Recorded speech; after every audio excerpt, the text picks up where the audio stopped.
Hello everybody, this is Tommy here and welcome back to my YouTube channel. Today right now we will be continuing with TMCU and this of course is Phase 5. Well anyway guys, without further ado, let's begin off with this video, so yeah. Anyway guys, the first project in Phase 5 is titled Black Panther Wakanda Forever.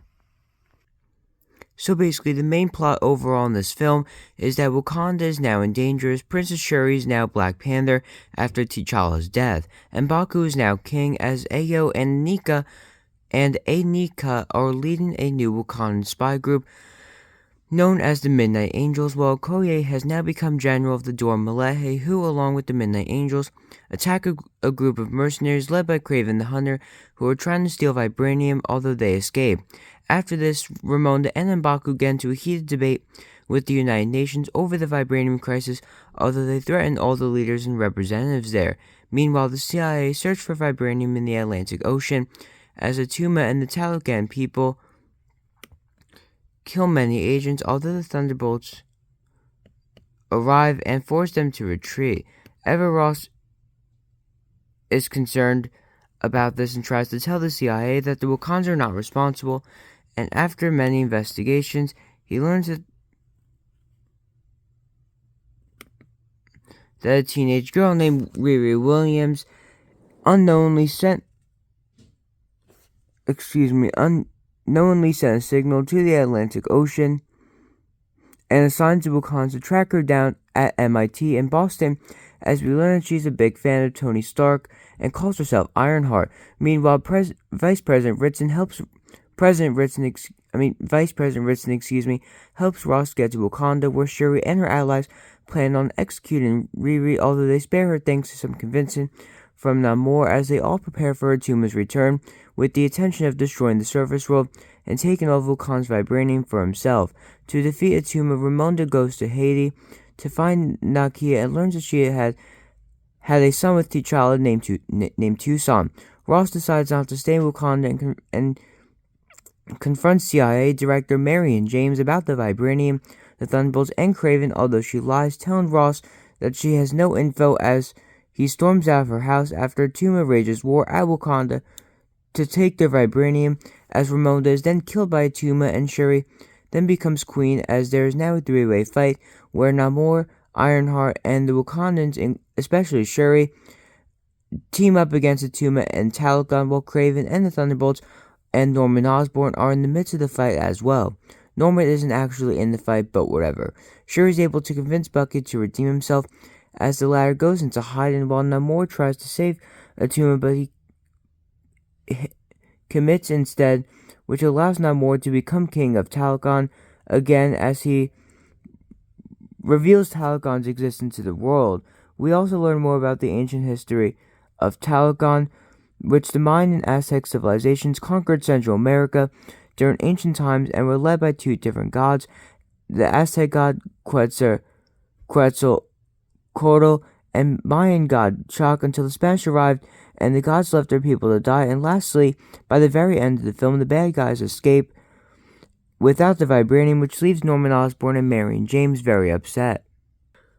Now for the full cast, we got Latia Wright return as Queen Shuri, while Angela Bassett, Winston Duke, Danae Gurira, and Florence Consumba all return their respective roles. Michaela Coel plays Anika, Lupita Nyong'o plays Nakia, and also we got Tucson, who's sort of a new character. Dominique Thorne plays Riri Williams. Tano Huerta returns as Namor.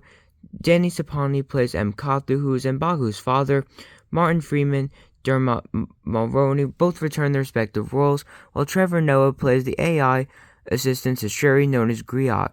Iman Hichati plays Mayan god Chak, and Nico Cortez plays Aztec god Quetzalcoatl in flashbacks.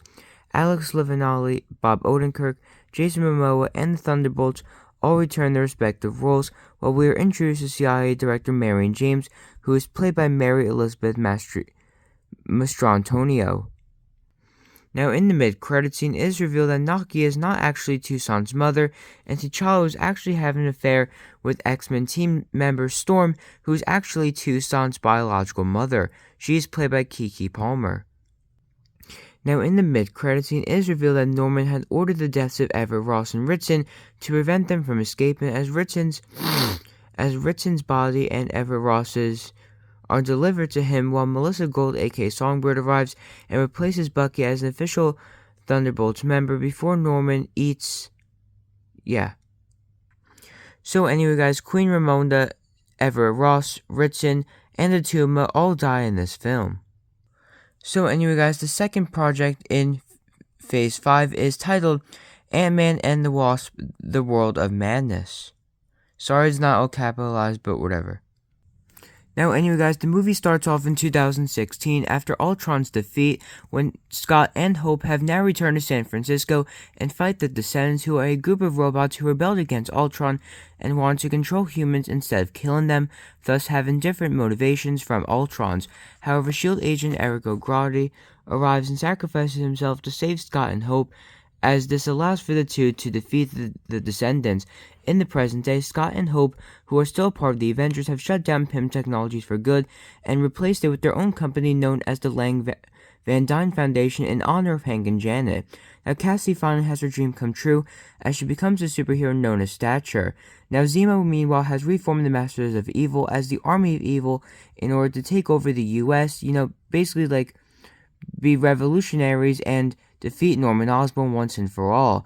Now also, Scott and Hope learn that Batroc and Mr. Hyde plan on invading the Avengers mansion in upstate New York and attack them before they can do so, until the supervillains Crossfire, Moonstone, Swordsman, and Radioactive Man arrive, and they are also members of Zemo's Army of Evil as well, as they threaten Scott and Hope, who are both surrender. Now, Cassie's upset. Meanwhile, she can't go on any more superhero adventures, as Dr. Carl Malice works with Zemo to make Eric Jostin become an evil version of Ant-Man known as Atlas. Reed and his allies, meanwhile, beg Scott and Hope for help as they go to the Quantum Realm to find Sue Storm, although it's revealed that Zemo has been spying on Scott, Hope, and Cassie, as he also discovers a frozen life model decoy, which is an LMD android known as the Black Ant, and sends him to the Quantum Realm, as we also learn that Zemo doesn't want to kill the good guys, but instead wants to recruit them to defeat Norman, and they will die if they refuse. Scott gets out of the Quantum Realm to deal with Zemo, while the good guys fight the Black Ant, and also Scott tries to convince Zemo and his men to do other things instead, as the latter sends the Army of Evil to the Quantum Realm before escaping as the police arrive. Now, the bad guys, some of them escape along with Scott, Hope, and Cassie's. Everyone is reunited with Sue, and all the good guys celebrate in the end. Woohoo! So Paul Rudd, Eva Jeline Lilly, Catherine Newton, John Krasinski, Emily Blunt, Zac Efron, Alan Ritchson, Liev Schreiber, Ian Armitage, and Mia Tallarico all return in their respective roles. Dan Stevens plays Eric O'Grady and also voices the Black Ant, who is the LMD version of him. Daniel Brawl returns as Baron Helmut Zemo, who is no longer the power broker, for now, but is now known as Citizen V. Derek Thieler plays Eric Jostin. Tony Dalton plays Jack Duquesne, aka the Swordsman. Nicolaj Coster-Waldau plays Crossfire. Leah Sedox plays Moonstone. Stephen Yeun plays Radioactive Man. Georgia St. Pierce returns as George's Batroc, aka the Leaper.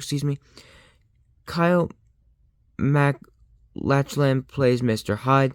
And lastly, Callum Keith Rennie plays Dr. Carl Malice, while the Descendants robot group are just robots.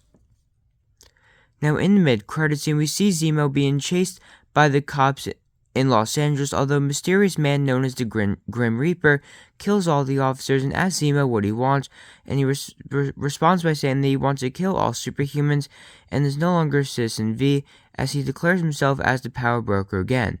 So yeah, Grim Reaper and Zemo team up, I guess.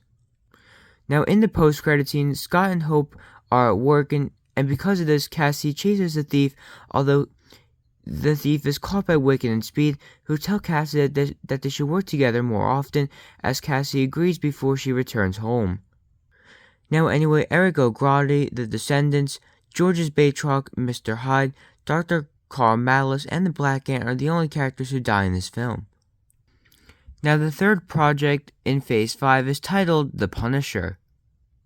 This movie starts off in 1998 when former Street Fighter Frank Castle joins the U.S. Marine Corps and is put under the command of Major Ray Schnoover, and he befriends Billy Russo, Curtis Hoyle, Gunnar Henderson, and Sergeant Gosnell as he was also trained a lot and stationed in Iraq and Afghanistan during the War on Terror in the Middle East. During his 5-year military leave following 9/11, Frank met a woman named Maria as they had 2 kids together named Lisa and Frank Jr. He eventually returned in 2008 and also participated in Operation Cerberus, an unofficial military operation led by CIA agent William Rawlins, and Ray Schnoover, also known as the dealer blacksmith, that aimed at eliminating terrorists in Afghanistan and the Middle East, and also involved selling you-know-what, which led to a conflict with the 10 Rings, and the operation consisted of Frank, Billy, Curtis, Gunnar, and Special Agent Carson Wolf. Well, not at the time, of course, although failed due to the Afghan insurgency.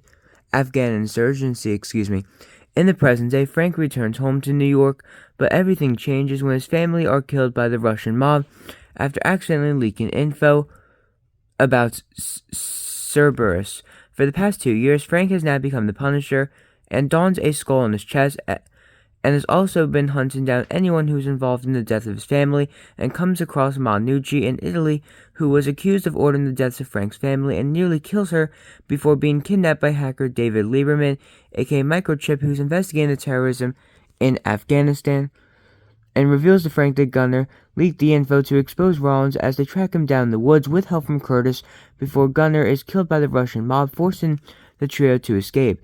Billy Russo, now known as the Evil Jigsaw, and Sergeant Gosnell are now working for a company known as Anvil, which is led by Rollins and are associated with the Russian mob, while Dinah Madani is suspicious of Rollins and continues to investigate the situation as always. It turns out Manucci was never associated with the Russian mob, although she knew of its member, Amy Bendix, and hires her to kill the Punisher. Although she refuses, so Nucci sends the Russian after him, and if he succeeds in killing the Punisher, he will be rewarded with $10 million. Castle and his allies reunite with Russo, who reveals that he's been working with Rollins and Schnoover all along, and in order to gain more power within the Marine Corps and higher ranks, he ordered the deaths of Frank's family, even though he knew that Frank never leaked the info about Cerberus. During the fight, Castle kills Carson, Schnoover, Gosnell, and Billy, although the Russian attacks Frank before the latter kills him. Now Rollins is temporarily put on house arrest, while Frank parts ways with Microchip, Amy, and Curtis by the end, as he then kills Manucci, her family, and her men before being offered by Dinah Madani to join the Thunderbolts, in which he accepts.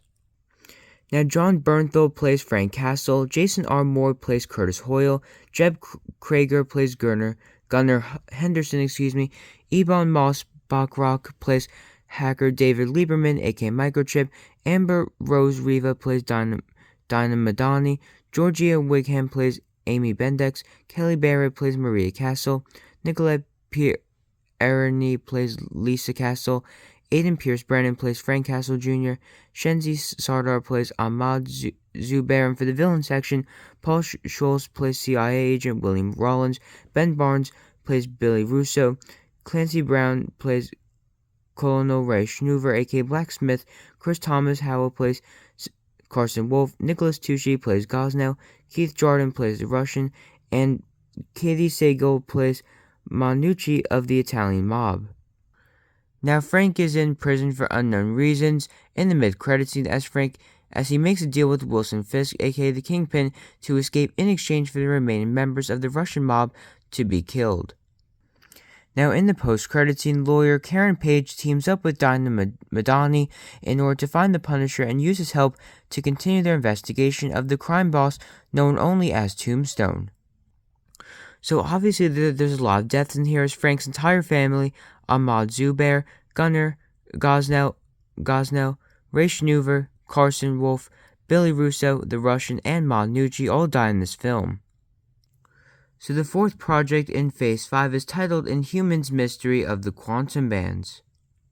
So in the movie, aliens are now banned from Earth because of the Anti-Alien Act, which has been approved by everyone, as Black Bolt has now returned to the moon for safety, where he is reunited with the Inhumans and learns that Attilan is now rebuilt as New Attilan and ruled by Dunak Boltigan, aka the Unspoken, who is an ancestor of Black Bolt. Human scientist Louise Fisher, now part of NASA, has become a full-time member of the Inhumans team and betrays the humans, to save the Inhumans from potential extinction.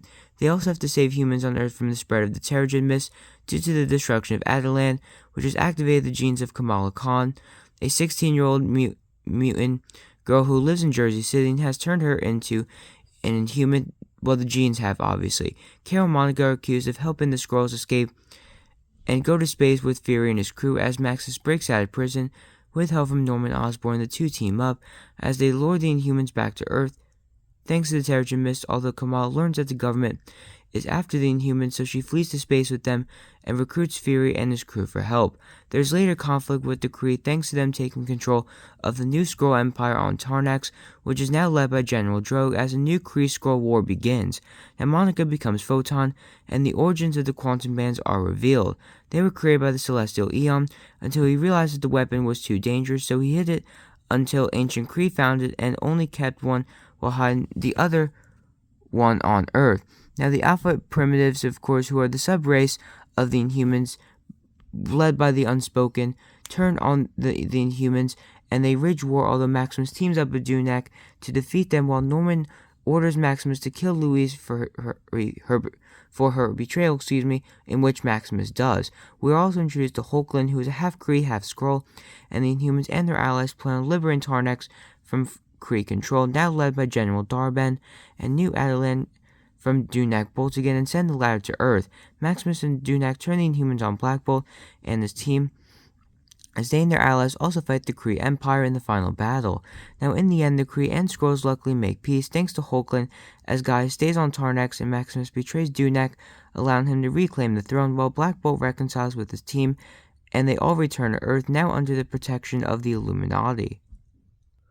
So Anson Mount, Rebecca Ferguson, Catherine McNamara, Joe Manganiello, Mike Moe, Louis Ton all return their respective roles, while Lockjaw does as well. Sonia Balsamore, Ellen Woglum, Samuel L. Jackson, Kobe Smulders, Charlene Woodard, Emily Clark, Cara Delevingne, Brie Larson, and Teyona Paris all return their respective roles as well. Nicholas Hamilton plays Teddy Altman, Gary Louise plays General Drogue, Madeline McGraw plays Anel, Samuel Whitwer plays Commander Goroth, Ermina Chikakova plays Kriega, and Iman Vellani plays Kamala Khan. We also have her family as well. John Krasinski, Emily Blunt, Zac Efron, Alan Ridgeon, and Liev Schreiber all return their respective roles as well. Now for the villain section, we got Florian Montenot. Now I know there's only supposed to be one character, an actor to play only one character, but I couldn't find any other actors to play General Eldon, so yeah. Now, Saul Ashton plays General Darben, Rune Temte plays Bronchar, Algenis Perez Soto plays Atlas, Titus Welliver plays Dunak, Benjamin Walker plays Maximus, and Bob Odenkirk plays Norman Osborn. Now, in the mid-credits scene, Norman Osborn tries to contact Maximus, although he's shocked to learn that Maximus was an alien all along, used to be an Inhuman, and prepares for war against the Inhumans. Now, in the post-credits scene, we learn that Nick Fury and his crew, which consists of Maria Hill, Vara, Abigail Brand, and Maria Rambeau, are forming a new team called the Young Avengers. Now, also, guys, I did indeed mess up the death list for this film, but don't worry, guys, I will post it tomorrow on my channel, so yeah. Now, the fifth project in Phase 5 is titled Doctor Strange Into the Dark Dimension. Now, in the film, we start off with Agatha Harkness and her coven of witches invading Kamar-Taj and they steal the Book of Cagliostro, which is the ancient book that consists of special and secretive knowledge about the supernatural, magic, and all those mystical beings. Wong and Master Hamir ordered the sorcerers to defend Kamar-Taj from the witches before they kill Hamir, Sarah Wolf, and many other sorcerers as they succeed in stealing the book. Now Doctor Strange, meanwhile, is attending Christine's wedding and reunites with Nicodemus West and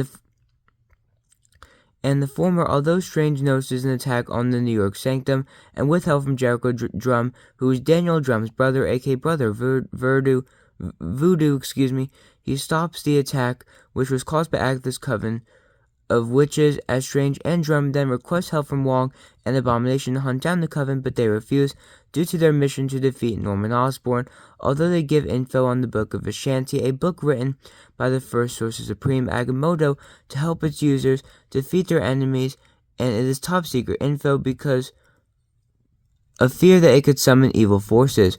While Drum warns everyone at Kamar-Taj about the coven, Strange explains the situation to Wanda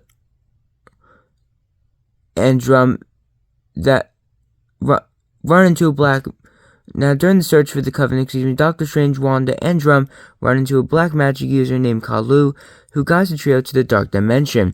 Drum is very mad about this due to the fact that he blames the Dark Dimension for the death of his brother, and Daniel, and only join the Mystic Guard to avenge his death, although they must work together with Dormammu as he sends Umar and Clea with the trio, with Drum receiving visions from the late Cagliostro, who warns him that Agatha plans on stealing the Darkhold, an ancient book created by the elder god Chthon, who Agatha wants to resurrect, and also feed in Billy and Tommy to Chthon, as Drum then tells everyone, including Kalu and Rintra, about this, and they go to Mount Wundagore to find Agatha and prevent her from resurrecting Chthon after his first defeat by the Celestials in ancient times.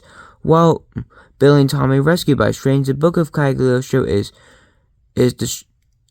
retrieved and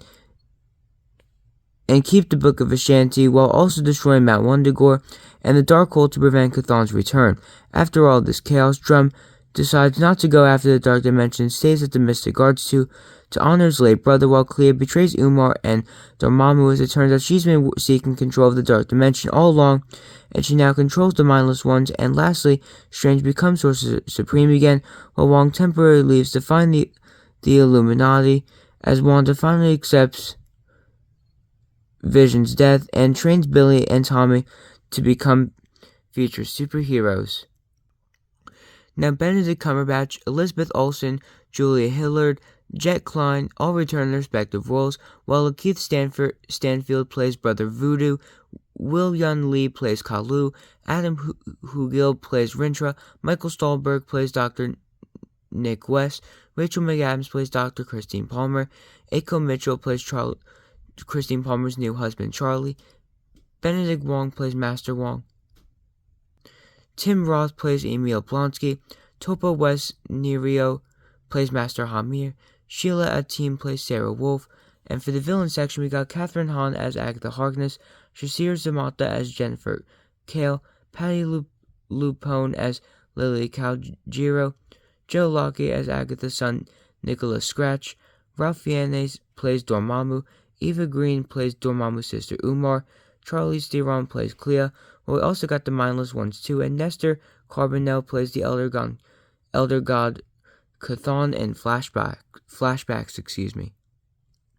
Now, in the mid-credit scene, Wanda visits Xavier's School for Gifted Youngsters as she is recruited to join the X-Men by Professor X and Magneto, and also reunites with her brother Quicksilver.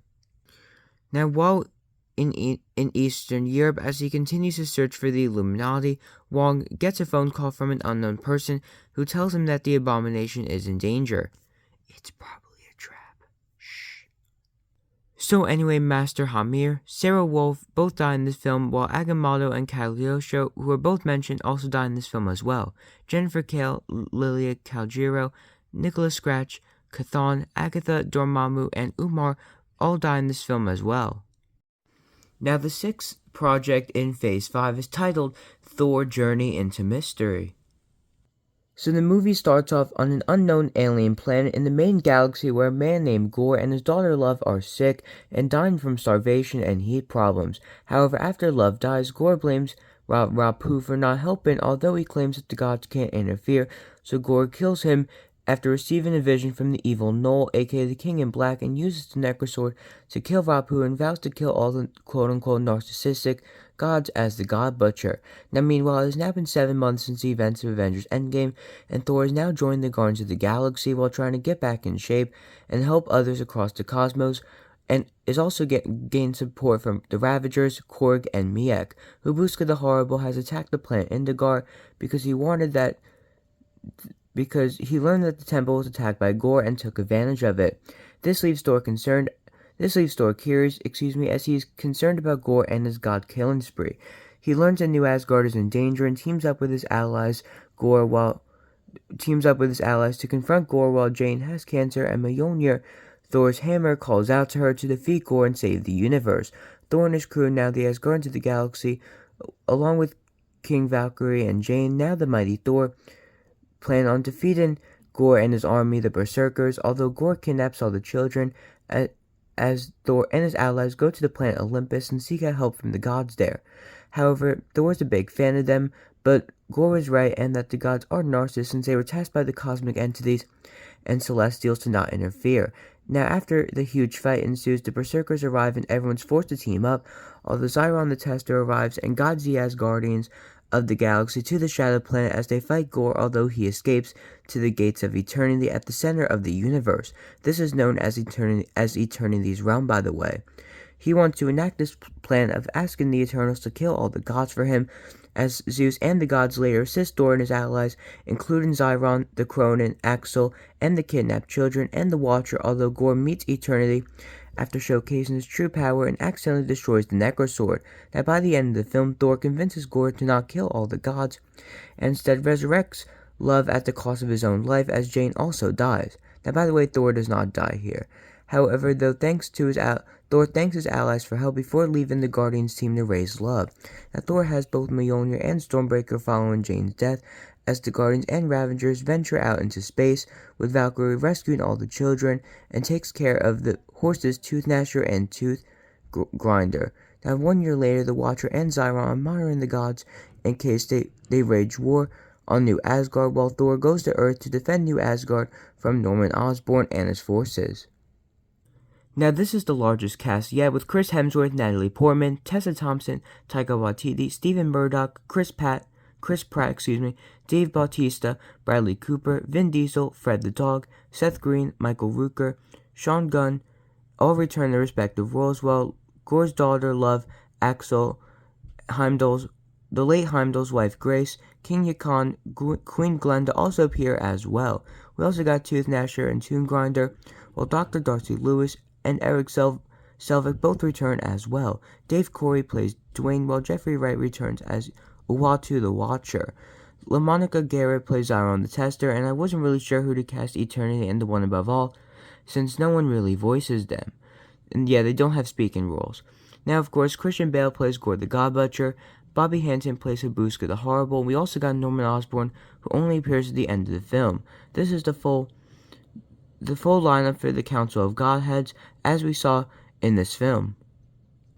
Now in the mid-credit scene, Jane arrives in the Asgardian afterlife known as Valhalla, and is greeted by Balder, Loki, Sif, the Warriors 3, and Heimdall, as they all declare Valhalla as Jane's new home for all of eternity, where she can now live in peace and harmony.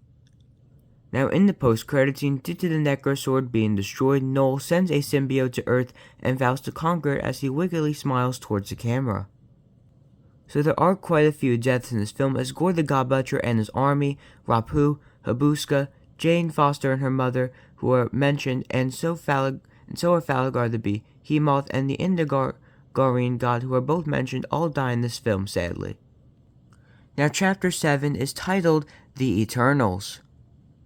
Now by the way, this is a cool poster that I made for the project.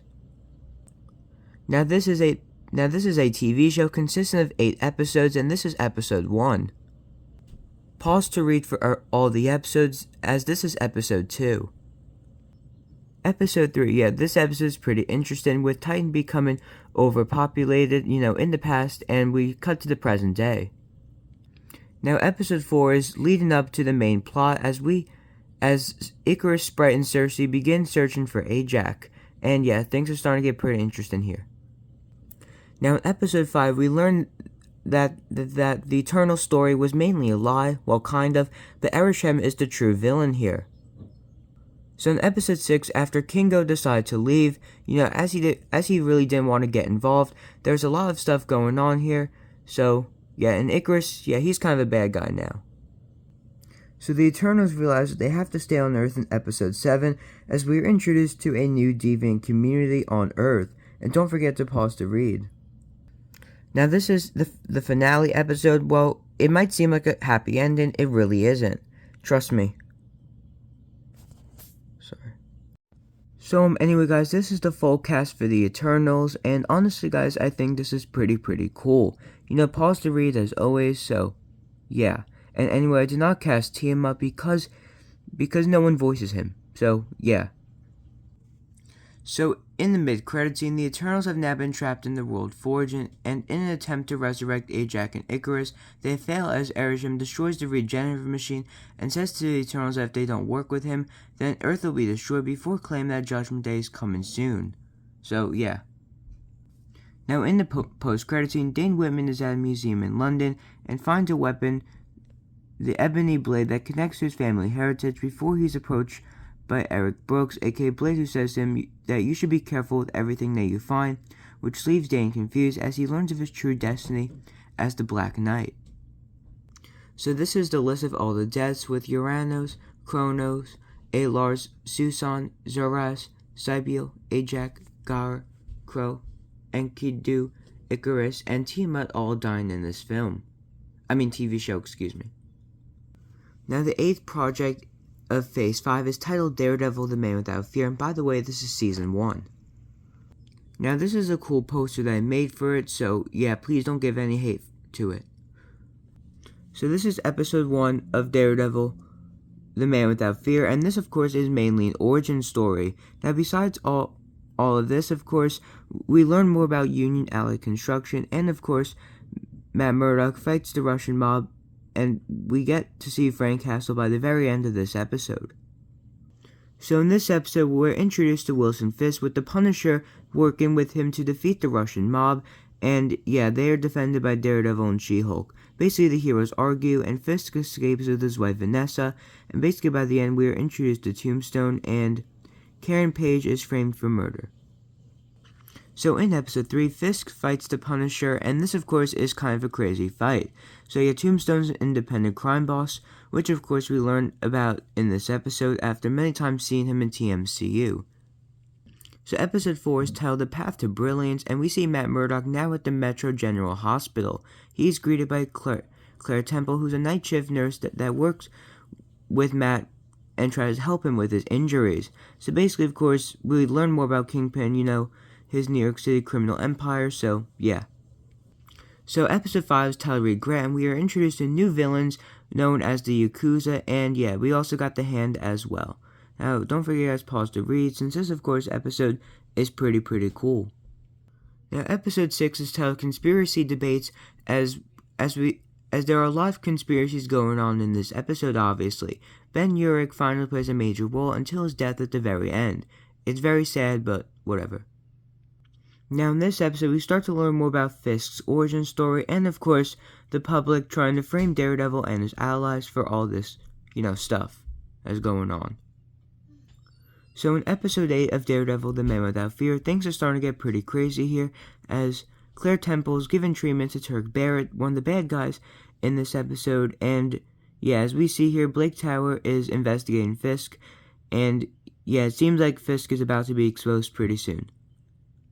So in episode 9, we really start to understand Fisk's criminal empire, and of course, we get a Harry Osborn cameo, while by the very end of the episode, Claire Temple is kidnapped by the Italian mob.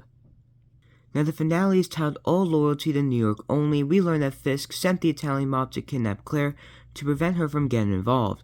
Also, we get Thunderbolt's cameo before they escape by the very end. Fisk goes to jail, and in the end, the good guys celebrate before parting ways. So yeah. Now, anyway, guys, there's quite a big cast here, but anyway, guys, yeah, this cast is pretty huge, and you guys can pause to read if you want, but whatever. Now, in the mid-credit scene, Peter Parker is still on the run and is working at a grocery store in Westchester, New York, as he runs into his old bully, Flash Thompson, who recognizes him as Peter, but Peter, however, lies to him as he claims that his new identity is Ben Reilly. So in the post-credit scene, we learn more about the Tracksuit Mafia, as Maya Lopez, aka Echo, is its leader and is revealed to be Fisk's secret niece, well, kind of, as she's devastated with the downfall of Fisk's criminal empire and vows to release him from the Rikers Island prison. So there are quite a few deaths in this episode, as Daredevil's father, Jack, we got Vladimir and Anatoly Ranskahov, who are members of the Russian mob, Father Paul Lantom, the Owl, Ben Urich, both of Fisk's parents, Vic Justifi, who is the leader of the Albanian Syndicate, James Wesley, who is Fisk's right-hand man, obviously, and Mon Nucci's nephew, Peter Nucci, all die in this episode. In the show, excuse me. So Phase 5, the penultimate episode is, the penultimate chapter is titled Guardians of the Galaxy 2. So this project is set after the events of Thor Journey to Mystery, as the Guardians of the Galaxy resume their quest to find Peter's father, Jason, who is the king of the Spartax Empire with help from the Sovereign race, who are allies with the Spartax. However, they will only help if the Guardians defeat the Abilsk and prevent them from stealing their Enulex batteries. The Guardians defeat the Abilsk, although Rocket steals their batteries, which leads to the Sovereign attacking the Guardians, although they are rescued by Jason and are now in Spartax, as we learn more about his origin.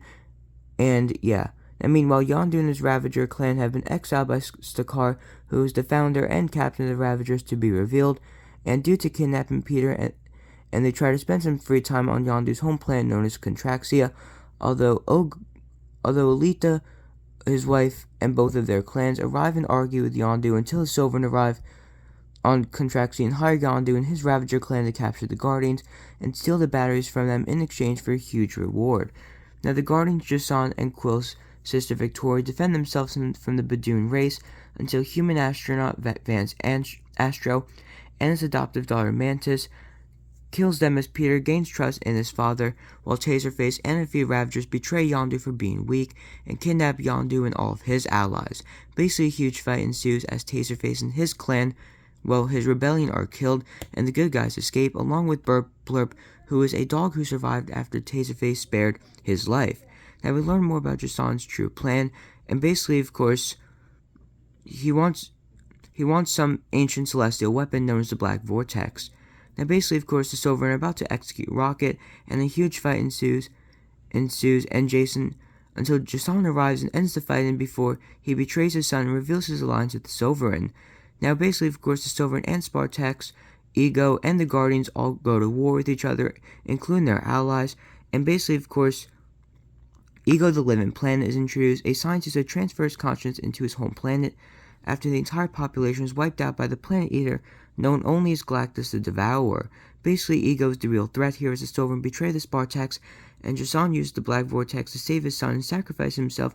Although Ego survives due to how powerful he is, Vance is killed after destroying the Black Vortex, and sacrificed himself to prevent anyone from using it again. Now Rocket is forced to return the batteries in the end, as Mantis joins the Guardians to honor Vance, while Victoria takes over the Spartax Empire. And lastly, Yondu and Stakar reconcile and unite the Ravagers as one large tribe, /group, /community, of course.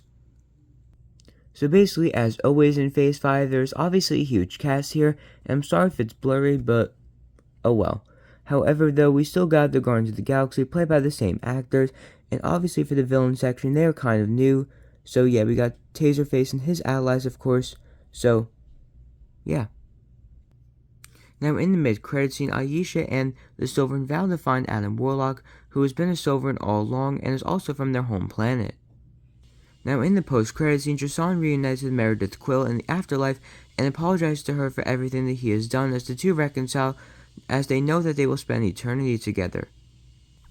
So basically, of course, right now we then cut to Earth in the third credit scene, as Rita's temporarily left the Illuminati in order to spend more time with with the Fantastic Four and his kids before they are unexpectedly attacked by the Silver Surfer in New York City, where they currently are right now, obviously. So we got a huge death list with the Abilsk, the Badoon race, of course we got Fitzgibbon, Horus, Tolkien, all below, who were good guys, good Ravagers, executed as Taserface and his entire rebellion are also executed as well.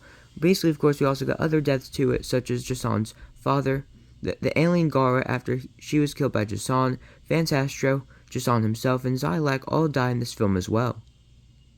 Now, the final project in Phase 5 is titled Infinity Watch, so, yeah. Now, this is a cool photo that I found for the movie, but of course, the TV show, with 9 episodes, although don't worry guys, this is not the official poster. Now you guys can pause or read, or just screenshot if you want, but these of course are the episodes, with episode 1 titled Recovery of Xandar. Now this is episode 2, which is titled Rise of Firelord. Now episode 3 is titled Danger Awaits Us All, where we start to learn more about the villains, as the Celestials are, as we learn about how evil the Celestials really are. Now this episode doesn't really focus on the Infinity Watch that much, but whatever. But they still appear though. So episode 4 is titled Threats of Reality, and of course we start to learn more about the cosmic entities, and also Thanos' plan, and also reintroduce to Lady Death and Oblivion again. So episode 5 is titled Thanos Was Right, and even though it doesn't really focus on Thanos' true plan, we also learn more about Oblivion and everyone working together to defeat him. And yeah, the Heralds have their own plan as well. And Zyron the Tester shows up in the cliffhanger ending, so yeah. Now episode 6 is titled Watching Over the Cosmos, and the Heralds continue searching for more planets, and of course we start to learn more about Morg's true nature and how evil the Celestials truly are.